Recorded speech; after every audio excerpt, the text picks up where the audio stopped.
मुंबई उपनगरातून एक धक्कादायक आणि हृदयद्रावक घटना समोर आली आहे।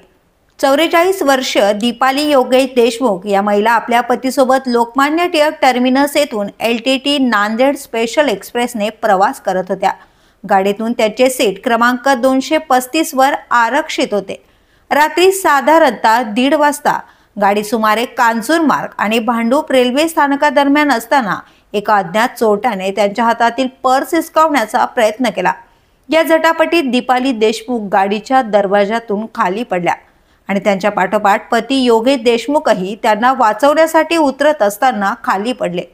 या घटनेत दोघेही गंभीर जखमी झाले असून दीपाली देशमुख यांची प्रकृती चिंताजनक आहे। त्यांना मुलुंडच्या फोर्टिस रुग्णालयात दाखल करण्यात आले।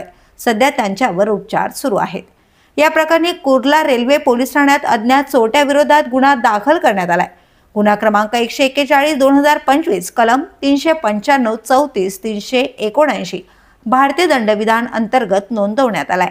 या घटनेची दखल घेत वरिष्ठ पोलीस निरीक्षक संजीव यादव यांच्या मार्गदर्शनाखाली तपास सुरू आहे।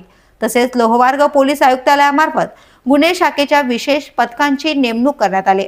या संपूर्ण प्रकरणात आरोपी कोण आणि महिलांवरील प्रवासादरम्यान होणाऱ्या गुन्ह्यांना आळा कधी बसणार हे प्रश्न सध्या अनुत्तरित आहेत। पण तपास यंत्रणा आता अलर्ट मोडवर आहे। ब्युरो न्यूज, शहर मुंबई।